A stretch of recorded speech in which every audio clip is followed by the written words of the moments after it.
guys are tuned into Boss Lady News, and we are live, so you can always feel free to give me a call. The number is 617-708-3280. And my next guests are the co-founders of Dream Builders. I have Susan Flint and Justin Springer. Hey, how are you guys? Thank you for coming on. It's so nice to meet you. You too. Justin, Appreciate it. please have a seat. So I've known you for quite some time now, and you're constantly doing new things, from dealing with performers and highlighting artists to working with nonprofit. Yeah, that's And, a passion of mine. you know, first, before we get to you, Susan, because I know you're working in the schools. Yes, Yes. as a contractor. Okay. So, Justin, first I want to know what got you started with music, and then how'd you transition into nonprofit? Okay, if I can do it in a short story, I've been involved in music and entertainment for about 15 years. Since my college days, I started DJing, which led to club promotions, which led to working at a few different marketing agencies, which even led to working for a couple of record companies. So, but I've always had a passion with giving back, you know, even as a young folk, just being a fan of Michael Jackson, you know, I always noticed that he was always giving back, you know, and just, you know, seeing other stars as well that you look up to, you know. There's something I just always had. I guess my family comes from big-hearted, so I just felt like, you know, there was something else I needed to do. And going through the music industry, it's up and down, you know. So I Very felt much like so. when I was going through those times, I felt like a butterfly. I was just floating with no purpose. So I felt, for me, I had to start doing projects that added more value to my life and my brand.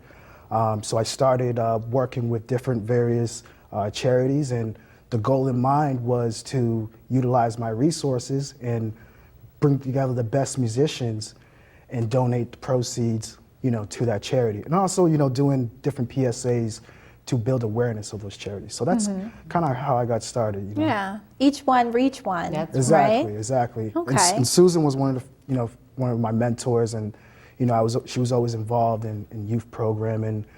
We met through, she was a program director at Girls Radio, which was a Mayor Menino. Oh, I've heard Girls Radio. Yes. Yeah. That was quite a put together. Yes. It's a radio station, nothing but young ladies, Yes, correct? correct. Okay. It's an online radio station for young ladies, giving them a voice to express how they feel.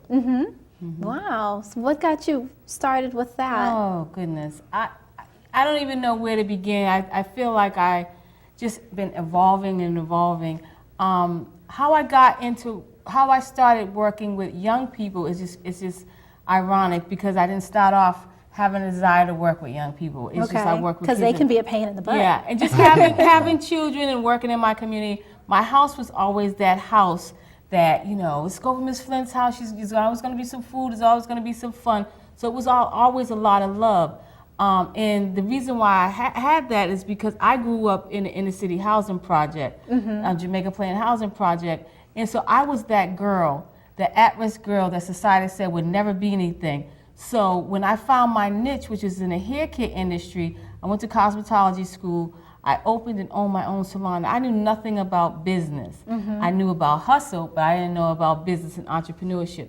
So when I opened my own salon, I was like, wow, I can do this. You know, so that girl that society said would never be anything is now turning into, morphing into that butterfly that I always knew that I had in me. And so when I had my salon, I would work for different hair care companies like Soft Sheen, you know, big hair care companies, going around the country just doing training. So I loved the whole production and all that.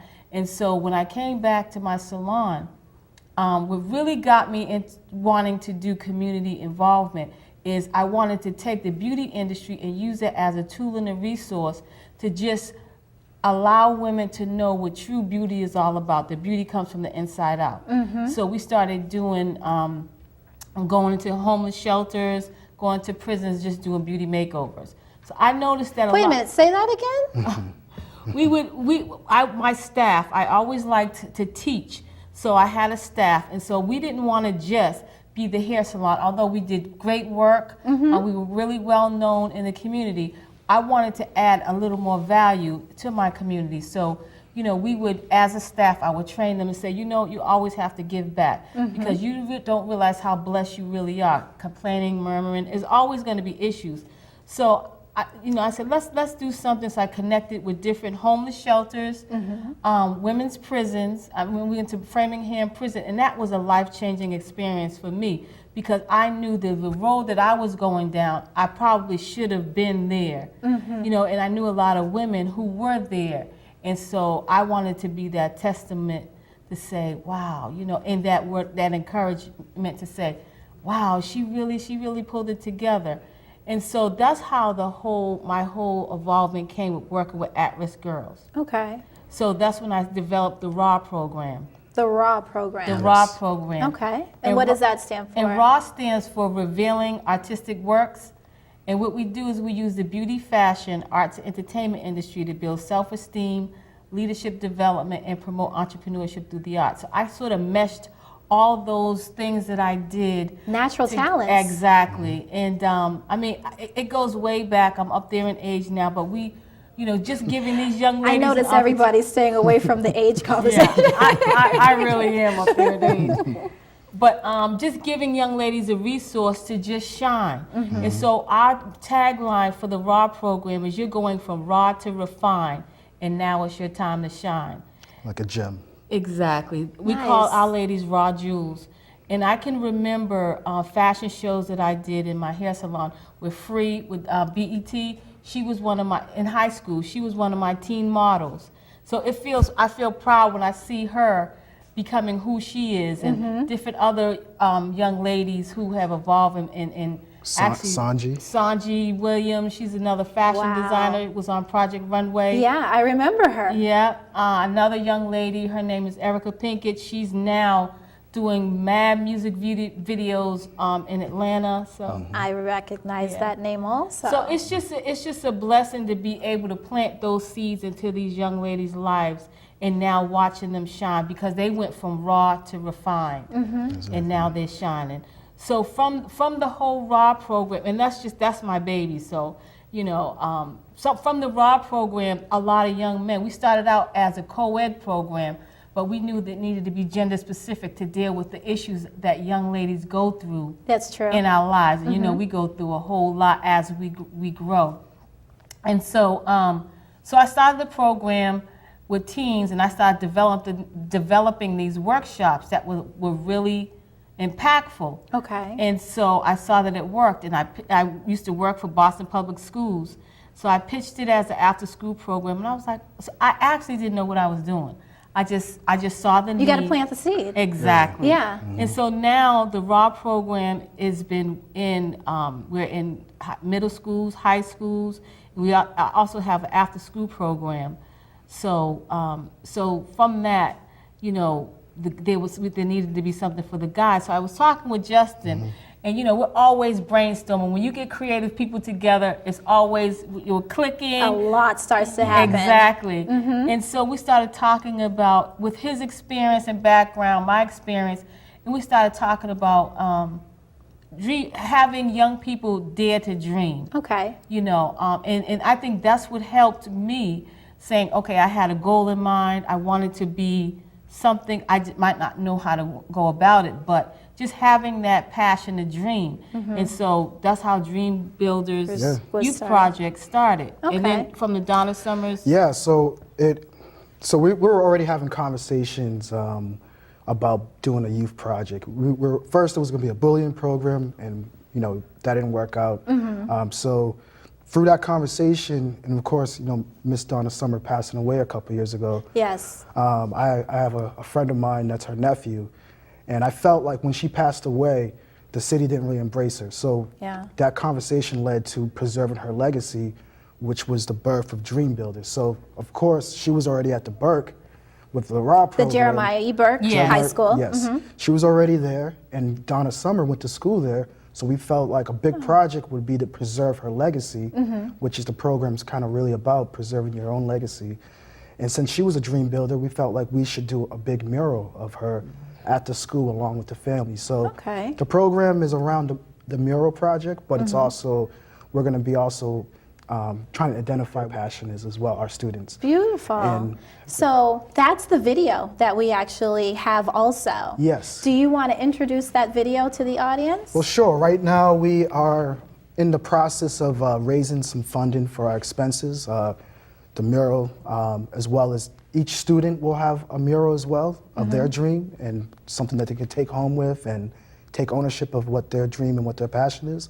So this PSA is a message along with Miss Mack, who is the principal headmaster at the Burke. And this is our PSA. And we hope you support it. Thank you. And enjoy it. Let's take a look at the PSA now. Hi, my name is Justin Springer, co-founder of Dream Builders Youth Project. And today we're at the new Media Center at the Burke High School as we plan to launch this program in 2014 to preserve Donna Summer's legacy.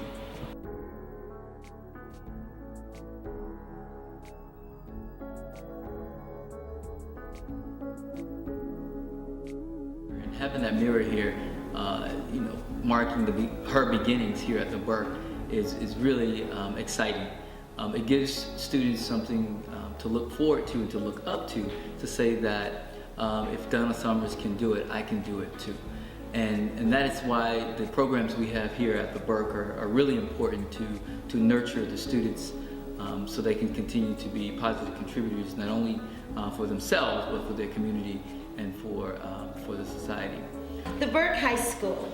The Burke High School for me is the circle of promise. It is the mecca of learning in urban education for some of Boston's most strongest kids.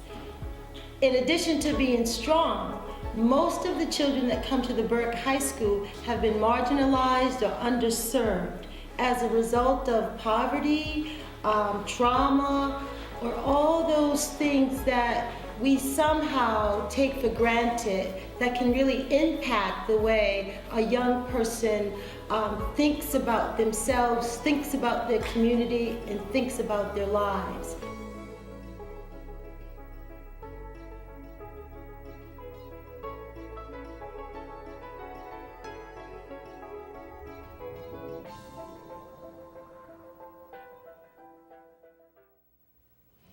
That PSA was for the Dream Builders. Yes, thank and you. to premiere. That's the first time it's been on television, so this is awesome. Well, it's Boss Lady News, and we want to let all of the news throughout the community and the area be known. So I want to thank you guys for coming out. Thank Justin you. Springer. You're doing an awesome job. Thank you. And Thank you Susan Flint. Thank you for having We're definitely going to stay in touch, and I want to make sure we do a want to get you follow-up. involved with our program, too. Of course. Come speak to I am very ready The to. ladies would love to hear your story and to just talk about your career. So we'll welcome you in our sisterhood. I'm ready.